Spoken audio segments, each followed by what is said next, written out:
আসসালামু আলাইকুম। বাংলাদেশ নারী উদ্যোক্তা ফোরামের সবাইকে স্বাগত জানাচ্ছি। আমি নীলাঞ্জনা চম্পা। আর আজকে যে কথার জন্য ভিডিওটা করছি সেটা হলো উদ্যোক্তা হবেন, যারা উদ্যোক্তা হতে চান বা আগে চিন্তাও করেননি যে আমি উদ্যোক্তা হব, তাদের জন্য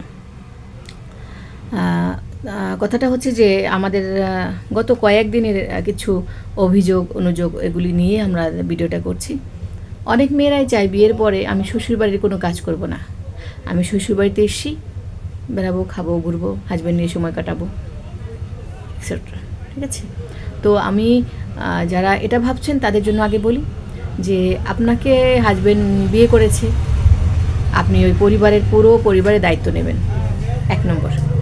দ্বিতীয় নম্বর, তার সন্তান হবে, সেগুলি সব দায়িত্ব 100% পূরণ করবেন, এটা হলো 2 নম্বর। 3 নম্বরটা হচ্ছে যে আপনি এই ঘরের কোনো সমস্যা হলে সেটা সমাধান করবেন, যেমন বুদ্ধিমত্তা দিয়ে, আর্থিকভাবে, ঘরের কোনো কাজ করতে গেলে, মানে সব কিছুতে যেন আপনি আগে থাকেন। আপনার স্বামী যখন বাইরে থাকবে সে চাইবে যে আমি ঘরে গেলে যেন আমার বউ সব কিছু কমপ্লিট করে রাখে, সেজন্য সব কিছু আমার চেয়ে বেশি ভালোভাবে ম্যানেজ করে, ভালোবেসে। আর আপনার শাশুড়ি শ্বশুর চাইবে হ্যাঁ এই একই কাজ, আমাদের বউ যেন সব দিকে পারদর্শী হয়, সব কিছুতে গুণী হবে, সর্বগুণে গুণান্বিত হবে, সুন্দর লাগবে, লম্বা লাগবে, বউয়ের চুল বেশি লাগবে, মানে সর্বগুণে গুণান্বিত হতে হবে আমার বউকে, এরকম একটা বউ চাই। তো সেখানে আপনার কোনো একটা কিছুতে কমতি রইল। বা অনেকে যারা অ্যারেঞ্জ ম্যারেজ করে, যারা দেখা যায় মা বাবা দেখে আসছি, আত্মীয় স্বজন দেখে আসছি, আমি তাকে বিয়ে করে নিয়ে আসলাম, নিয়ে এসে দিলাম যে বউর কথা বলতে তোতলায়, বউর চোখ একটা ছোট, বউ হাটে বাঁকা হয়ে, বউ জোরে জোরে নাক ডাকে, বউর হাত পা কোনো একটা অঙ্গ প্রতিবন্ধী, মানে এরকম নানা সমস্যা। তো ওটা কিন্তু তাৎক্ষণিকভাবে দেখা হয়নি, অনেক সময় উপস্থিত করতে গেলে আবার অনেকেই দেখা যায় বিয়ের সময় এগুলি লুকায়, বলে না। বিশেষ করে একটা উদাহরণ দিই, কিছুদিন আগে আমাদের এখানে একটা মেয়ে আসছে কাজ শেখার জন্য। তো তার হাজব্যান্ড, মানে যে হবে হবু হাজব্যান্ড, সে খুব প্রভাবশালী একজন মানুষ, ভালো একটা ভার্সিটির টিচার বা মনে করেন চেয়ারম্যান, এরকম একটা পদে আছে, নাম বললাম না, ঘটনা কিন্তু সত্য। তো এখন সে কথা বলে জিব্বা আটকায়, স দিয়ে কেমন কীভাবে জানি বলে, তো এমনভাবে বলে যে মানে এটা শোনার মতো না।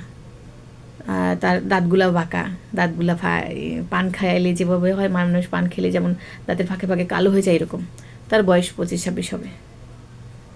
এখন সে বলে আমার বয়ফ্রেন্ড আমাকে খুব পছন্দ করে, তার সাথে আমার বিয়ে ঠিক হয়েছে, কিছুদিন মধ্যে বিয়ে হবে। তো আমি তাকে বললাম আপনার এই হাজব্যান্ড কোনোদিন আপনাকে বিয়ে করবে না, এই হবু হাজব্যান্ড কখনোই বিয়ে করবে না, আপনাকে ব্যবহার করছে।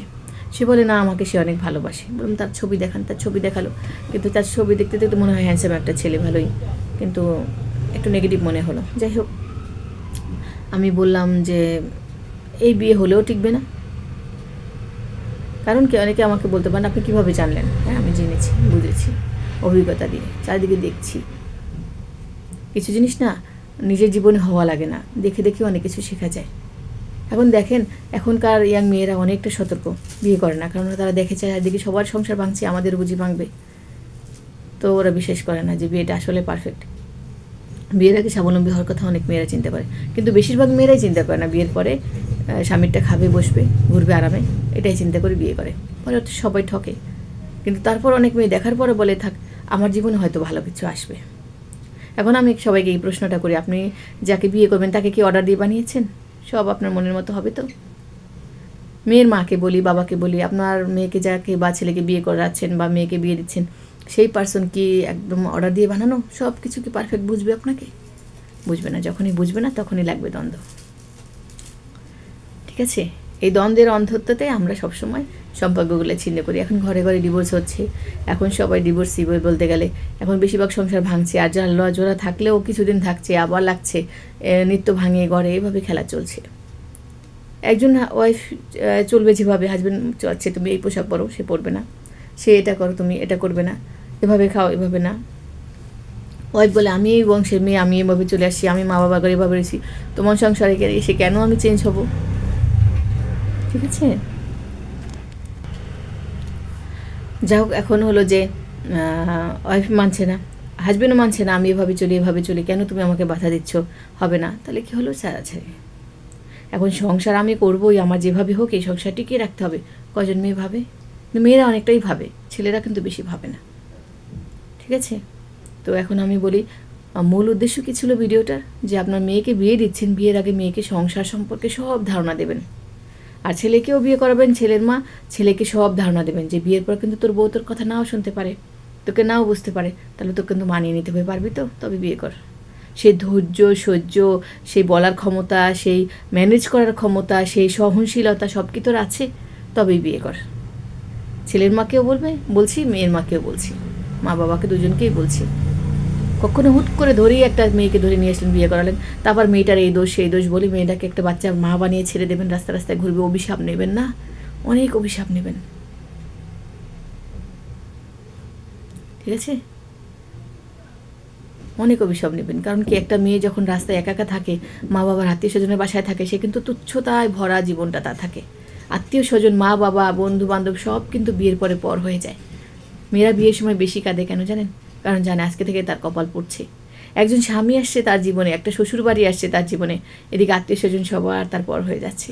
কারণ বিয়ের পরে যদি স্বামীর সাথে মিলে থাকতে পারে, ওই মেয়েটা এসে সুখী হয়, সবার আদর পায়, যত্ন পায়।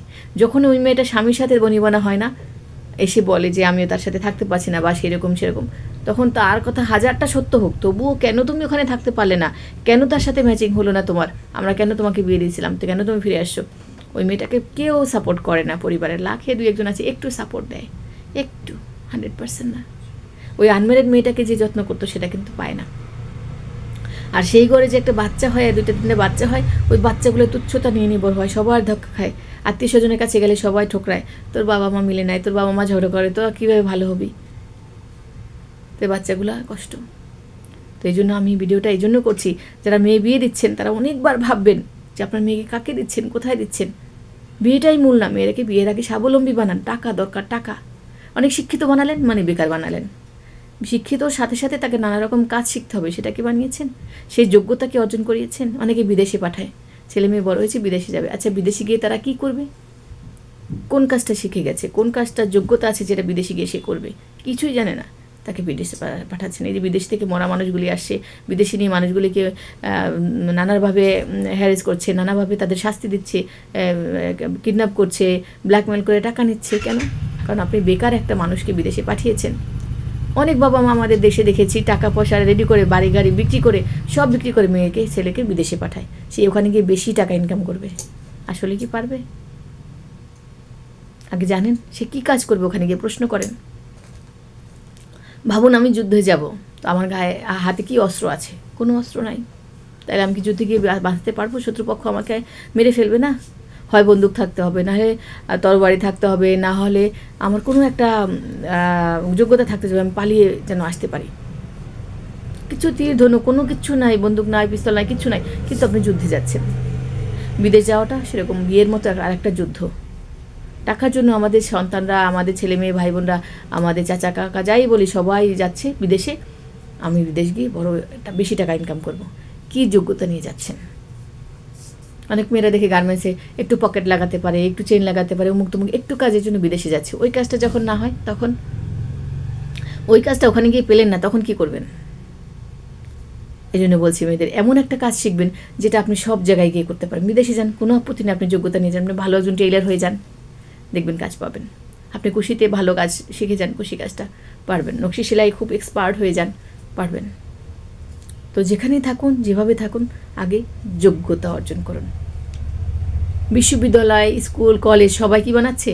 বেকার বানাচ্ছে। লেখাপড়া শিখে একদিন কোনো একটা চাকরি পাবো সেই স্বপ্নে পড়ালেখা করে সবাই। মূর্খ মাকেও দেখবেন এই পড়ালেখা কর, নাহলে মানুষ হবি না। আরে বাবা, মানুষ কোথায় হচ্ছে? বেকার হচ্ছে। পড়ালেখার সাথে সাথে তাকে কাজ শেখান।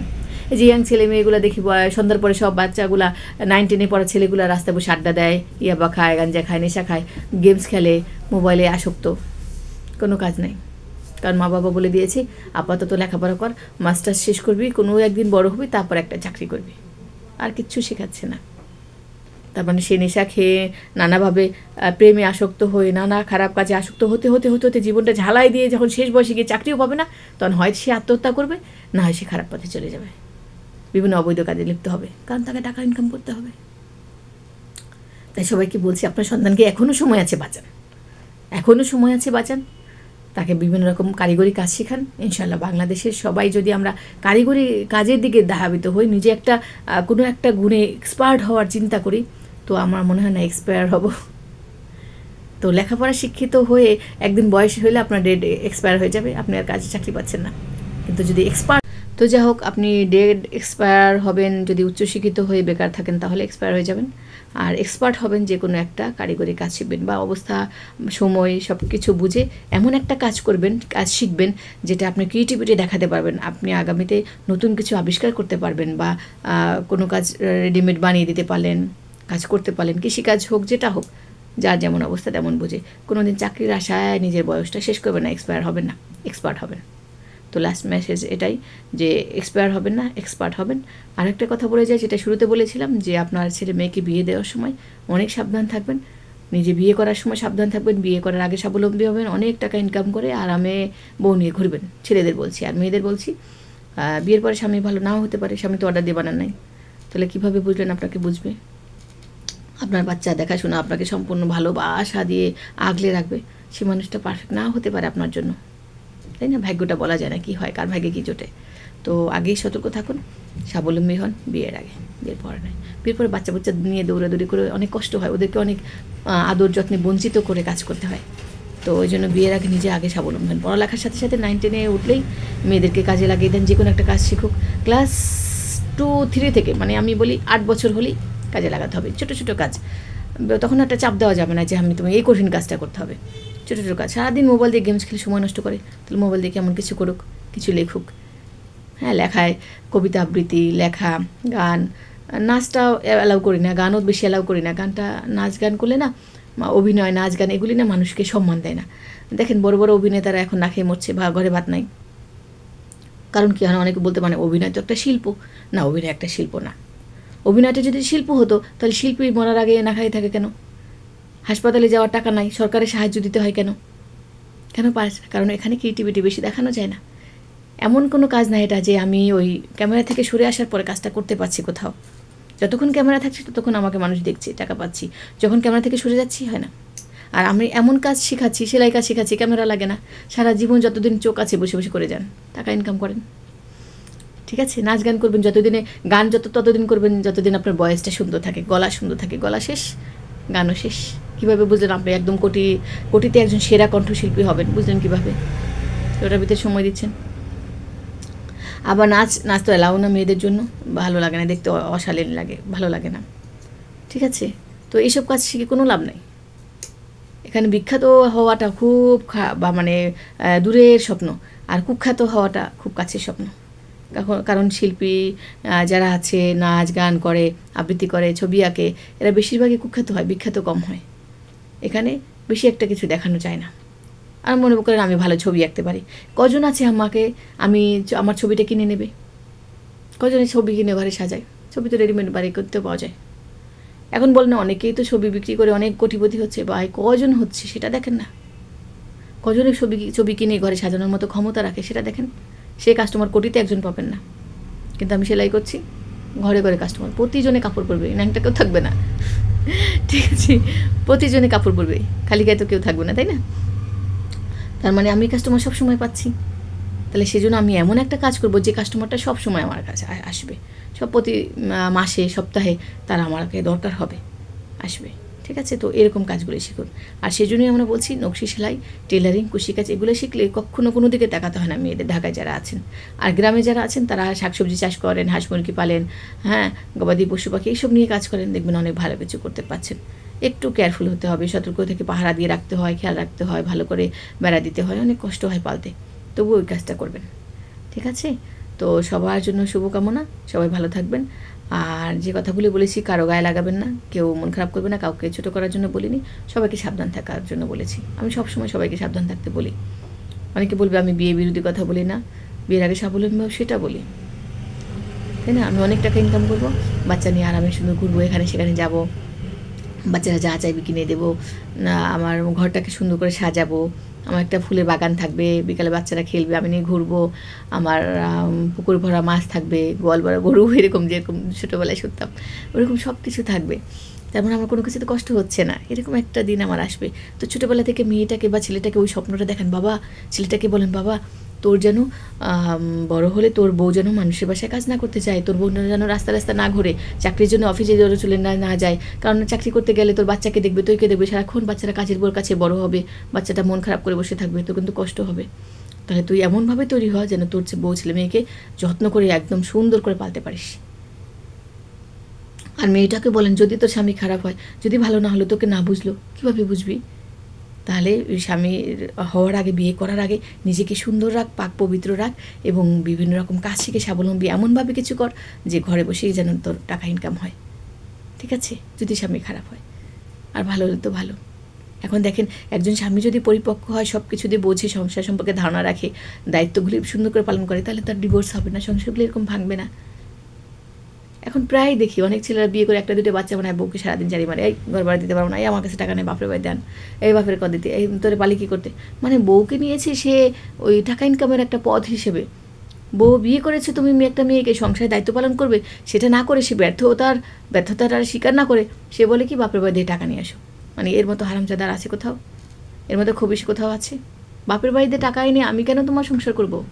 হ্যাঁ, তুমি অনেক কাজ, অনেক গুণী, অনেক কাজ করো, হঠাৎ একটা বিপদে বলে আমি তোমাকে সাহায্য করব, যদি আমার বাবার বাড়িতে থাকে দেবে। তো সেই ক্ষেত্রে তুমি আমার টর্চারিং করতে পারো না, মারতে পারো না, বকতে পারো না, এটা অন্যায়। অন্যায় করতে দেওয়া যাবে না। সবাইকে সতর্ক থাকতে হবে, তবে আমাদের সমাজটা সুন্দর থাকবে, সবার সাথে সবার ভালো সম্পর্ক থাকবে, ঠিক আছে? তো আজকের ভিডিও এখানেই রাখছি। কী বলেছি ভুলে গেছি। দুটো মনে পড়ছে, যে স্বাবলম্বী হতে হবে বিয়ের আগে, যার কাছে বিয়ে দিচ্ছেন মেয়েকে, বিয়ের আগে মেয়ের সব কিছু ফিজিক্যাল, মেন্টালি, হেলথ সব ঠিক আছে কিনা সেটা দেখবেন।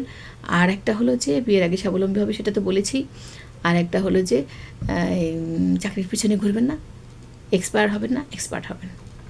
তো আজকের ভিডিও এখানে রাখছি। আল্লাহ হাফেজ।